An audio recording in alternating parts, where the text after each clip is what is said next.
Apart from blocking your view this evening, we've got a whole lot of people in here, and we've got eminent personalities who are going to expound the theory, specifically the theme for this evening, unlocking values.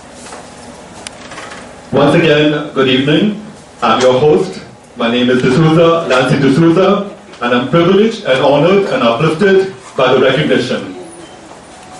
We've got two sisters here, Michelle and Natasha.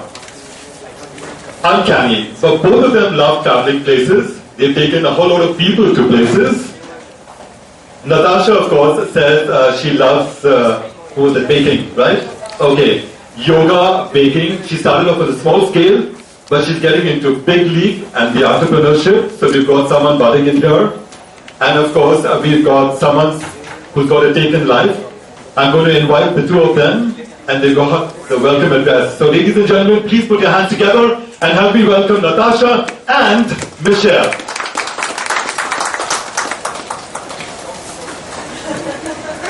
Is committed to its twin objectives of promoting financial literacy and entrepreneurship.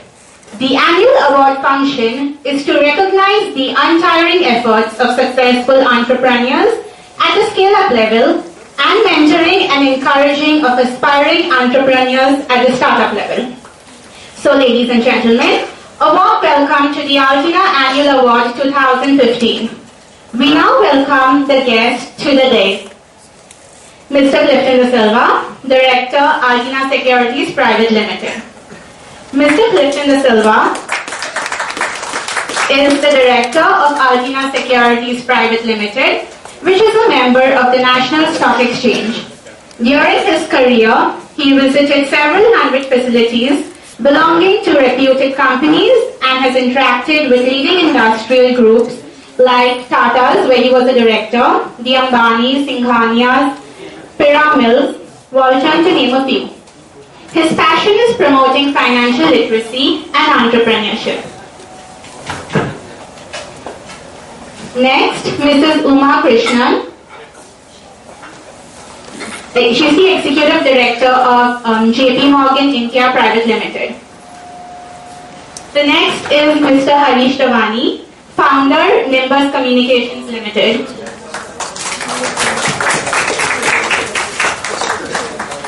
Harish Tawani is the founder of Nimbus Communications. He holds a bachelor's degree in economics. He has vast experience in the field of advertising and leveraged by successful selling sponsorship for hit TV shows like Super Hit Muqabla and Fauji, before focusing on sports with the 1992 Cricket World Cup. He built Neo Sports from scratch and in a short span of 3 months managed to bag BCCI's TV rights in 2006 to successfully challenge ESPN Star.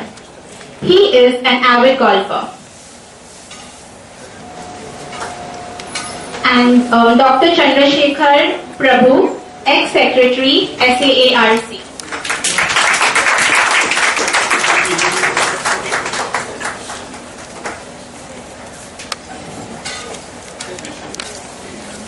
Okay, we'll have his introduction subsequently. We also invite Mr. Ajay Thakur to the dais. We'll take you through his credentials once he begins his presentation.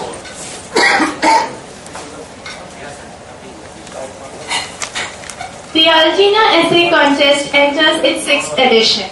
The earlier editions were restricted to a few select states, but this year the geographical reach has extended to a pan-India basis, spanning 29 states and 7 union territories, as well as a few overseas countries, covering an audience of around 500,000, represented by educational institutions, business schools, universities, colleges, trade chambers, Catholic parishes, etc. And the response to the contest has been overwhelming. The past 5 editions were fully sponsored by us. However, this year, a part of the contest is being co-sponsored, and this was done entirely on the suggestion of Mr. Cordris of the Cordris Group of Companies. The annual essay contest is purely a CSR activity, and we do not seek any commercial benefit. Also, we run our activity on a pure boutique format and do not solicit business. Hence, Mr. Cordris was of the view that considering the reach the contest provides, it could be beneficial to companies who are aiming to build a brand, especially among the younger audiences. The response of sponsors to the suggestion was overwhelming, and regretfully we could not accommodate all the requests and hence restricted sponsorship to only those companies who are under our initiative promoting entrepreneurship. Over the past several years, Algina Securities has been playing a very active role in focusing on its twin objectives of promoting entrepreneurship and financial literacy. The annual essay contest enables us to identify, promote, and groom aspiring entrepreneurs. We groom young individuals, entrepreneurs possessing the requisite initiative with the necessary perseverance, drive, long-term vision, and of course the ability to take calculated risks. Talking about our focus area, we look at it this way. There are A, providers of capital, that is the investors, and then the consumers of capital, the entrepreneurs. Providers of capital are basically investors who are looking at viable opportunities to lock in their capital, while consumers of capital are typically entrepreneurs who have great ideas and are looking for long-term capital to monetize those ideas. By promoting financial literacy, we attempt to educate the providers of capital to take informed investment decisions, and by promoting and nurturing entrepreneurship, we help aspiring entrepreneurs to set up as well as scale up their successful ventures, which in turn could contribute to the country's economic growth. This in turn will generate jobs and also provide decent returns to the providers of capital. In summary, we connect the providers of capital with the consumers of capital. As far as financial literacy is concerned, our focus is on financial assets with special emphasis on equities, as we believe that equities as an asset class will outperform all other asset classes over a longer period of time. Our objective is to educate the investor on the merits of investing in equities. Even a passive investment in the Sensex in the year 1980 on an investment of Rs 100 is worth Rs 28,000 today, a return of approximately 280 times over a period of 25 years. For example, HDFC Bank commenced operations with one bank in the year 1995 and today has over 4,000 branches. An investment of Rs 10,000 in the year 1995 is valued at Rs 112 lakhs today. Another example, Maruti Suzuki. Maruti Suzuki commenced operations with a capacity of 100,000 vehicles and currently has a capacity of 1.5 million vehicles. An investment of Rs 11,000 in the IPO is valued at Rs 42 lakhs today. Going on, Infosys started operations in the year 1983 with an amount of Rs 50,000 in a 500 square feet apartment. An investment of Rs 9,500 in the year 1992 is valued at over Rs 600 lakhs today. An investment of Rs 10,000 in the year 1980 in Wipro is again valued at over Rs 600 lakhs today. Similarly, an investment of Rs 10,000 in Sun Pharma in the year 1980 is worth around Rs 400 lakhs. These are just a few illustrations where the providers of capital have created huge wealth for themselves on the basis of informed decisions. Not only have the providers of capital gained handsomely, but also several consumers of capital have grown from scratch to such huge enterprises. Reliance Industries is a classic example. In 1977, the company went public to raise Rs 2.82 crore and clocked a turnover of Rs 137 crore for a 15-month period. Currently, the company records a turnover of over Rs 4 lakh crore, and Mukesh Ambani has emerged as the richest individual with a net worth of Rs 1.3 lakh crore. Similarly, Dilip Sanghvi of Sun Pharma commenced operations in the year 1983 with an investment of Rs 10,000 and today is the second richest individual with a net worth of Rs 128 lakh crore. On the international scene too, huge wealth has been created. In the year 1992, 5 aspiring entrepreneurs approached Sequoia venture capitalist Michael Modges for investment of USD 5 million to start a technology business. And he was advised against it, stating that IBM would lay it. The company in question is Cisco, which started with USD 2 million and is today valued at USD 139 billion. Similarly, in the year 1999, 3 aspiring entrepreneurs approached him again for an amount of USD 5 million, where again he was advised against it, citing that Microsoft would lay it low. The company in question is none other than Google, which started with 0.1 million and today is valued at USD 493 billion. These are just a few examples where both the providers of capital and the consumers of capital have benefited immensely. The first company that we took public was Hexaware, promoted by Mr. Atul Nishal, and the recent company we took public was Pune-based Autoline Industries Limited. Mr. Atul Nishal invested around Rs 50 lakhs in the company and recently sold his stake for an amount of over Rs 4,000 crores. Autoline, which had a turnover of a mere 11 lakh rupees in 1995, is now close to a turnover of around Rs 1,000 crores. However, with the setting up of the SME platform, both at the NSE and PSE, we have shifted our focus to the SME sector, as we are of the view that despite being the backbone of the nation's economy, only around 6% of the sector manages to get access to funds. With access to funds being a major constraint, the SME sector is unable to unleash its potential. The statistics speak as follows. In India, micro, small and medium enterprises contribute 8% to the GDP, 45% of the manufactured output, and as many as 3 million SME units in India are responsible for nearly 40% of all industrial exports.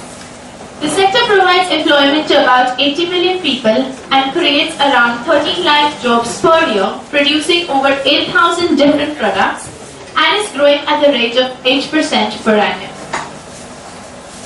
The USD 5 billion sector has as many as 50 million enterprises. SME in India embodies the entrepreneurial spirit of the people of India. While bigger companies and industrial groups get a lot of media attention as well as assistance from industry and the government, the SME sector has to face a lot of hurdles. Small firms depend on entrepreneurs. These are individuals who have ideas and are willing to take the necessary risk to grow the business. India needs more entrepreneurs, and we are constantly looking at ways in which potential entrepreneurs may be encouraged to set up firms. Our observation reveals that there are cultural factors which discourage many people from starting a business. Therefore, there is a need to develop more entrepreneurial culture, especially among the youth, and entrepreneurship should form part of the curriculum of the educational institutions. The stigma attached to failure should be erased. Again, the administrative requirements are over a major factor discouraging entrepreneurs. Also, entrepreneurs find it difficult to attract investors. Then there are certain groups in society, such as people from the minority community, as well as women, who face additional difficulties while setting up a business. And hence, we are of the view that special attention requires to be provided to these groups. In future, we propose to develop an entrepreneurship action plan as a blueprint for decisive action to unleash India's entrepreneurial potential. India is a vast country with a population of about 1.2 billion. According to an estimate, India needs around 1 to 1.5 crore jobs every year for the next decade, so as to provide gainful employment to India's young population. Large business houses in India, both in the private and public sector, would find it very difficult to generate employment on such a large scale. Hence, the need to actively focus on entrepreneurship thinking, which can in turn help in creating jobs to absorb India's young population. The SME Exchange is a platform which provides the sector with growth capital. The benefits of listing on the SME platform are enormous, and entrepreneurs who have built companies through sheer hard work, sacrifice, grit, and determination, and have created value, have a great opportunity to unlock this value and further create market value, where all the intangibles of the business they have created get reflected. It is very heartening to announce that today many entrepreneurs have realized the advantage of unlocking value, and the response from entrepreneurs has emerged from a flood into a flood from a trickle. We are in the process of handholding several companies in the SME sector to unlock value, with many of them being in various preparatory stages. The SME platform is a great benefit to motivate passionate entrepreneurs to unlock value, which has been painstakingly created over the years. Listing unlocks hidden value. Cafe Coffee Day, which commenced operations in the year 1996 with one outlet, today has 1,530 outlets and plans to take the tally to over 10,000 outlets in the next few years. The company recently raised rupees 1,150 crores and is today valued at around rupees 3,200 crores. Indigo Airlines, which commenced with one aircraft in 2006, today boasts of a fleet size of 98, and the tally is expected to reach 350 over the next few years. The company has raised around rupees 3,000 crores in the IPO, and today the company is valued at over rupees 27,000 crores. An unknown entity, Alibaba, raised a record $25 billion in the IPO market, a world record beating Facebook, which till then held the record, raising an amount of $17 billion in the IPO market. Facebook is valued at $293 billion, while Alibaba is valued at $207 billion. The company with the highest market capitalization in the world today is Apple at rupees 43 lakh crore, while in India it is Reliance, valued at rupees 3 lakh crore. Therefore, the potential to create wealth is immense, especially in a country like India, which is on the path of explosive growth. As of now, we have been instrumental in listing two companies on the SME platform, Picos Pubs and Hotels Limited, promoted by Mr. Colin Tills, and Kawasji Bharamji Catering Services Limited, promoted by Mr. Alfred. The third company, Malaika Appliances, promoted by Mr. Gilbert, has filed a red herring draft prospectus with the BSE SME platform and is likely to open the public subscription in the last week of November. While the fourth company, Quadros Motors, promoted by Mr. Quadros, is expected to shortly file its red herring draft prospectus with the BSE SME platform. We are confident that these companies, as consumers of capital, will create enormous value for the providers of capital. We wish them, as well as those in the pipeline, all the best. As far as these companies are concerned, we advise them to focus on three parameters: age, size, and speed. In terms of age, built to last, meaning companies are built to last forever. In terms of size, from an ant to an elephant, companies must grow big over a period of time. In terms of speed, from a tortoise to a hare, companies will have to adapt to the speed of light. Thank you.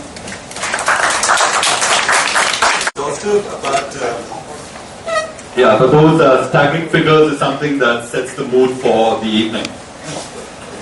When we came into, particularly on the educational institutions and that sector, it reminds me of something that is really profound and prophetic. If you educate a man, you educate a person.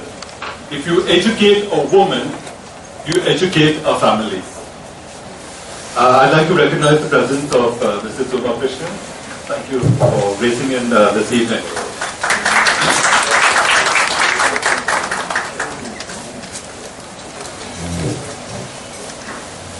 Mr. Ajay Thakur. Okay, just hold on a minute, please. Yes, okay. I'd like to recognize and introduce you as well. Today, all over the world, listed companies have unlocked value for promoters, and the highest net worth individuals like Bill Gates, Jack Ma, Mukesh Ambani, Philip Sangvi, to name a few, have created huge wealth by virtue of their listed companies. In India too, we have two major exchanges, the National Stock Exchange and the Bombay Stock Exchange. But the criteria as well as the cost